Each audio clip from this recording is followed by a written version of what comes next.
السلام علیکم جی. حضوری بیٹھے کی طرف سے کافی عرصے کے بعد آپ کی خدمت میں حاضر ہوں، اور آج ایک بڑا ہی آپ کو لاجواب قسم کا وظیفہ بتانے دیکھا ہوں. بے شمار بندے کی حاجات ہوتی ہیں، بے شمار خواہشات ہوتی ہیں، تو یہ ایک ایسا وظیفہ ہے جو آپ کی تمام خواہشات کو اس طریقے سے پورا کرے گا کہ آپ سوچ بھی نہیں سکتے. اب یہ کس چیز کا وظیفہ ہے؟ اس کو وظیفہ بھی آپ کہہ سکتی ہیں، اس کو آپ اپنا ایک ورد بھی کہہ سکتے ہیں آپ. اب یہ کیا چیز ہے جو میں اس کا ذکر کر رہا ہوں؟ یہ ہے لا خلابہ. یعنی کہ اس کا مطلب، اگر مطلب میں جائیں، یہ ہوتا کہ اگر آپ کو کوئی دھوکہ دینا چاہے تو وہ بھی نہیں دے سکتا. ایک اس کی مثال ہے، آپ نے شاید اور بھی چینل سے سنی ہو. ایک دفعہ ایک صحابی کو چوٹ لگ گئی ذہنی طور پہ، یادداشت اس کی تھوڑی سی کم ہو گئی. تو وہ حضور صلی اللہ علیہ وسلم کے پاس تشریف لے گئے اور جا کے بتایا کہ میرے ساتھ یہ مسئلہ مسائل ہے. تو آپ نے بڑے آرام سے فرمایا کہ ٹھیک ہے، اگر تمہارے ساتھ یہ مسئلہ مسائل ہے، لوگ تمہاری یہ جو میموری ہے یہ کم ہو گئی ہے اور لوگ تمہارے ساتھ دھوکہ دہی کر رہے ہیں، تو تم ایسے کو تم گھر میں آرام سے بیٹھ کے، تو ماشاء اللہ سارا کچھ اللہ تعالیٰ نے تمہیں دیا ہوا ہے، تو تم آرام سے کھاؤ. وہ کہتا ہے نہیں. حضور صلی اللہ علیہ وسلم کو کہتا ہے نہیں، یہ میرے ایک خون کے اندر یہ چیز شامل ہے کہ میں نے کاروبار کرنا ہے، تو اس کو آپ مجھے پھر حال بتائیں. تو یہ الفاظ جو میں بتانے لگا ہوں، یہ پھر ہمارے آخری نبی صلی اللہ علیہ وسلم کے منہ سے کیا نکلے کہ ٹھیک ہے، اگر تم نے کاروبار کرنا ہی چاہتی ہو تو جب بھی آپ کاروبار کی نیت سے نکلو تو آپ نے لا خلابہ پڑھ کے جانا ہے. یہ خے کے نیچے زیر ہے، اوپر زبر نہیں ہے. یہ پڑھ کے جانا ہے تو انشاءاللہ تم سے کوئی دھوکہ دہی نہیں ہوگی، اور تمہارا ہر کام میں تمہیں بہت زیادہ منافع ملے گا.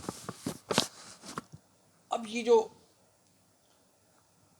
وظیفہ ہے یہ بڑا سینسٹیو قسم کا ہے. آپ نے سنا ہوگا موکلات ہیں، اس کو ہم موکلات سے بھرا ہوا وظیفہ بھی ہم کہہ سکتے ہیں.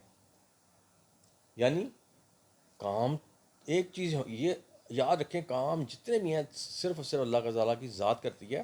اور یہ جو موکلات یہ جو ہوتی ہیں، یہ جو آپ وظیفہ بتا دو، اس کی خوبی یہ ہے کہ جب آپ اس کو ایک خاص طریقے سے پڑھتے ہیں تو تمام چیزیں اللہ تعالیٰ آپ کی مدد کے لیے بھیجتے ہیں، تو پھر آپ ان سے بات کرتے ہیں. اب لوگ پھر ڈر جاتے ہیں، کہتے ہیں کہ ٹھیک ہے جی، اگر اس میں موکلا آتے ہیں تو پھر تو ہمیں اپنا حصار بھی کرنا چاہیے. یہ نہ ہو کہ ہم پڑھیں تو ہمیں نقصان ہو جائے. اب بولتے اس میں ایسی کوئی چیز نہیں ہے. لیکن اگر کسی بندے نے اپنا حصار کرنا ہو تو اس میں کوئی مشکل نہیں ہوتی اتنی زیادہ. صرف 3 5 یا 7 مرتبہ آپ نے درود ابراہیم پڑھنا ہے، اور اپنے یہاں سے لے کے پوری اپنی باڈی کا حصار کر لیں، حصار ہو گیا. اور یہ نیت کر لیں کہ کسی بھی شیطانی چیز یا جو بھی موقع جو بھی ہے وہ آپ کو نقصان نہ پہنچائے. تو یہ سمپل طریقہ ہوتا ہے حصار کرنے کا. اب یہ وظیفہ اتنا زبردست ہے کہ آپ لوگوں کے پاس جاتے ہیں جی کہ ہم نے اپنی بچی کی شادی کرنی ہے، یہ کر دیں، اس کا حساب لگا دیں، یہ کر دیں، فلاں کر دیں، یہ کر دیں. کچھ کہنے کی آپ کو ضرورت نہیں ہے. اس کا طریقہ کا سمپلی یہ ہے کہ آپ نے جو بھی کام کرنا آفر کریں. یہ تو رشتے کی بات میں کر دی. کسی کا ملازمت کا مسئلہ آ رہا ہے، کسی کا رشتے کا مسئلہ آ رہا ہے، کوئی بچے آگے سے بدتمیزی کی طرف چلے گئے ہیں، یا کوئی نشے کی حالت میں گھر کا کوئی ممبر چلا گیا ہے، تو آپ نے رات کو یہ کیا پڑھنا ہے؟ لا خلابہ یہ پڑھنا ہے آپ نے 100 مرتبہ. اب اس کا یہ ہے کہ پہلے نیت کر کے نہیں پڑھنا. جب یہ آپ 100 دفعہ پڑھیں گے تو کیا ہوگا؟ جب یہ پڑھیں گے تو یہ جو میں نے کہا نا موکلات، یہ چاری چیزیں اس وقت حاضر ہو جاتی ہیں. تو پھر آپ نے نیت کرنی ہے کہ میں نے یہ جو چیز پڑھی ہے اس مقصد کے لیے پڑھی ہے. تو ان شاء اللہ آپ کا وہ مقصد 100% پورا ہوگا. 99% نہیں، 100%. اور پھر میں ایک چیز کہنے لگا ہوں کہ بے شک یہ چیزیں آئی ہیں یہ، لیکن اللہ تعالیٰ نے آپ کی مدد کے لیے بھیجی. کام ہمیشہ اللہ تعالیٰ کی ذات سے کرنا ہے، کوئی اور بندہ نہیں کر سکتا. تو یہ جو وظیفہ ہے نا، یہ بڑا ہی سینسٹیو قسم کا وظیفہ ہے. اور یہ وہ ہے جو کہ ہمارے رسول صلی اللہ علیہ وسلم کے منہ سے یہ چیز نکلی، اور ظاہر ہے جو ہمارے رسول صلی اللہ علیہ وسلم کے منہ سے چیز نکلی، آپ خود ہی اندازہ لگائیں ہمارے لیے وہ کتنی اہمیت ہے۔ تو یہ جو چیز تھی میں آپ کو بتانا چاہ رہا تھا کہ اگر آپ کسی کاروبار کی نیت سے پڑھتے ہیں جی، یا کسی رشتے، اگر آپ رات کو اس کو 100 مرتبہ پڑھ کے یہ نیت کر سو جائیں تو اللہ تعالیٰ ان شاء تعالیٰ کسی نہ کسی شکل میں یا کسی نہ کسی طریقے سے آپ کے سامنے ایک نئی پوری پکچر بن کے آ جائے گی۔ اب بعض لوگ کہتے ہیں جی ہمارا تو کاروبار ہی نہیں چلتا، تو ان کو میں کہوں گا کہ جب بھی وہ اپنی دکان میں تشریف رکھیں بیٹھیں، لا خلابہ اس کو 100 مرتبہ پڑھیں، اور اس نیت پہ پڑھیں، اور پھر دیکھیں ان کو ایسے بزنس میں ان کو پروفٹ ہوگا کہ شاید انہوں نے ساری عمر سوچا ہی نہ ہو۔ تو یہ وہ چیز ہے جو کہ آپ ہر مقصد کے لیے یوز کر سکتے ہیں یا کر سکتی ہیں۔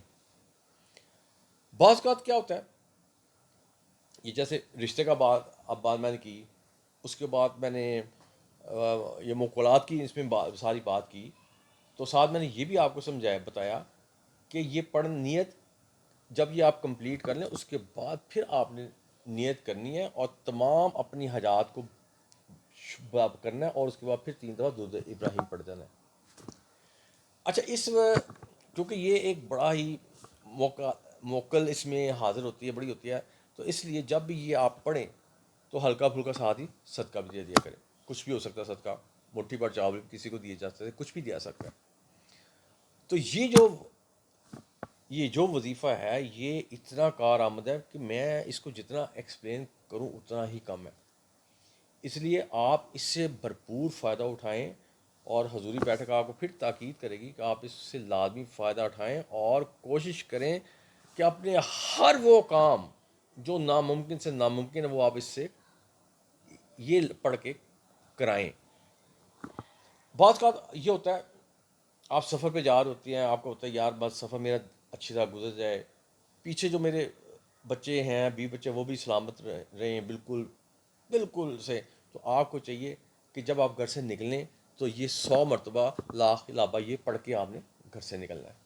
تو انشاءاللہ دیکھیں جیسے آپ گھر کو چھوڑ کے گئے ہیں، جب گھر آئیں گے آپ کو ویسے ہی ملے گا۔ اب اگر اس کو میں بولتا جاؤں، یہ تو آپ جتنا میں بولتا جاؤں اتنا ہی کام ہے، لیکن میں نے ایک آپ کو مختصر کر کے بتا دیا، اور یہ بتایا کہ اس سے آپ جو فائدہ اٹھانا چاہیں اٹھا سکتے ہیں۔ کسی بچے کی شادی کریں، کوئی جاب کا کریں، کوئی کاروبار شروع کرنے لیں گے، دیکھیں اس میں مجھے منافع ہے یا نقصان ہے، تو آپ نے یہ 100 مرتبہ پڑھ کے اس کے بعد نیت کر کے سو جانا ہے، ان شاء اللہ ہر چیز آپ کے سامنے پوری پکچر بن کے آ جائے گی، اور آپ کا ڈیسیژن آپ خود لو گے کہ میں نے بچے کا رشتہ یہاں کرنا ہے، یا بچے کا رشتہ یہاں کرنا ہے، یا میں نے یہ کاروبار کرنا ہے کہ نہیں کرنا۔ مجھے امید ہے کہ آپ اس کو کریں گے اور اس سے بھرپور فائدہ اٹھائیں گے، اور اس کے ساتھ ہی اور ہاں آخر پہ ایک اور بات بتاؤں، جب یہ آپ پڑھ جاتے ہیں نا تو پھر بھول جائیں کوئی آپ کو دھوکہ دے گا۔ ہمارے رسول صلی اللہ علیہ وسلم جو ہمارے آخری نبی ہیں، یہ ان کے منہ سے نکلا ہوا، اور اس بندے کے لیے نکلا ہوا جس کو ذہن میں تھا کہ لوگ میرے ساتھ دھوکہ کرتے ہیں کیونکہ میری یادداشت کمزور ہو چکی ہوئی ہے۔ تو اب میں آپ کا حضوری بیٹھک کی طرف سے آپ کو یہ کہوں گا کہ آپ اس کو جتنا اس سے فائدہ اٹھا سکتے ہیں اٹھائیں، اور خود بھی اٹھائیں، اور اس کو آگے شیئر بھی کریں، آگے دوستوں کو بتائیں، فیملی ممبر کو بتائیں، تاکہ ہر بندہ اس سے فائدہ اٹھائے، کیونکہ یہ ہمارے نبی آخری نبی صلی اللہ علیہ وسلم کے منہ سے نکلی ہوئی چیز ہے۔ اب اس کے ساتھ ہی میں آپ سے اجازت چاہوں گا، یہ کا نام ہو تو وہ یہ کا نستا ہے۔